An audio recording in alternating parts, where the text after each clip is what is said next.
حضور علیہ السلام نے ارشاد فرمایا کہ اللہ کی قسم، روزے دار کے معدے سے جو بو اٹھتی ہے رب کو وہ مشک و عنبر سے بھی زیادہ پیاری لگتی ہے۔ اور ایک روایت میں فرمایا کہ اللہ کے کچھ فرشتے ہیں جو روزہ دار کی بخشش کی دعائیں کرتے ہیں۔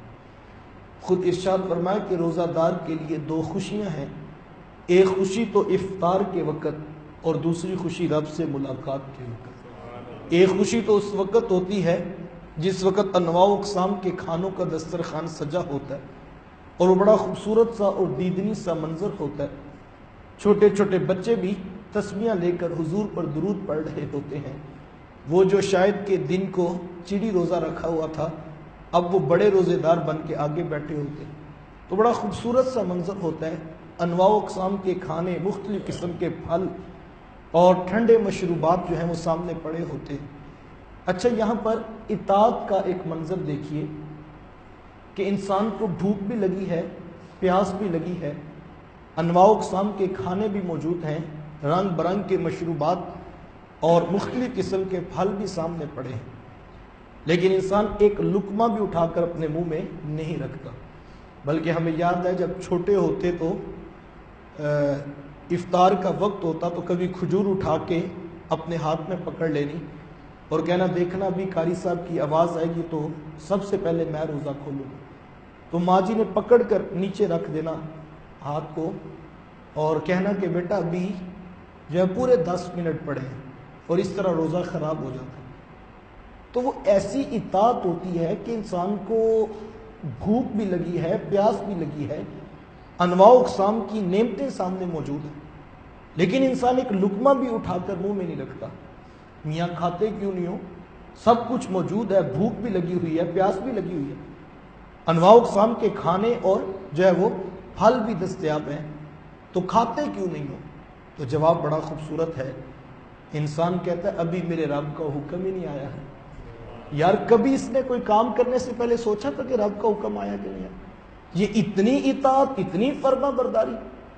اگر حکم ہے کہ 6:55 پر افطار کرنا ہے تو یار یہ 6:54 پر بھی افطار نہیں کرتا، ایک ایک لمحہ، ایک ایک منٹ دے کر اپنے رب کی اطاعت کرتا ہے۔ اللہ اکبر، کاش کہ یہ اطاعت ہم رمضان کے دسترخوان سے اٹھا کر اپنی پوری زندگی کے اوپر نافذ کر دیں، اور کوئی کام کرنے سے پہلے سوچیں کیا رب کا حکم آ گیا ہے؟ کوئی رشوت پکڑانے لگے تو اس کو 2 ٹوک جواب دیا جائے کہ میاں یہ تو حرام رزق ہے، میں تو حلال بھی اس کی مرضی کے بغیر نہیں کھاتا ہوں، جب تک اس کا حکم نہ آ جائے میں تو حلال سامنے پڑا ہو، بھوک بھی لگی ہو پھر بھی ہاتھ نہیں بڑھاتا ہوں، اور یہ تو حرام رزق ہے جس کی تو دعوت دے رہا ہے۔ کوئی سودی کاروبار کے لیے آ کر جو ہے وہ بیٹھ جائے آفس میں تو اسے کہا جائے غلط جگہ پر آگے ہو، میں تو اتنا اس کا اطاعت گزار ہوں کہ اگر وہ حلال چیزوں کے لیے بھی وقت بتا دے تو میں وقت سے ایک لمحہ پہلے بھی اس کی نافرمانی نہیں کرتا ہوں۔ یہ اطاعت ہمیں رمضان کا دسترخوان سکھا دیتا ہے، اور پھر جیسے ہی جو ہے وہ اللہ اکبر کی آواز آتی ہے تو لگتا یوں ہے کہ جیسے اس کی رحمتیں بندے کے کان کے قریب آ کے کہہ رہی ہوں کہ میرے بندے اب تیرا امتحان پورا ہو گیا ہے تو اپنے رب کے نام سے شروع کر لے۔ اور پھر جیسے انسان ٹھنڈا مشروب پیتا ہے، صبح سے رگیں خشک ہو چکی تھی، زبان حلق میں کانٹا بن چکی تھی،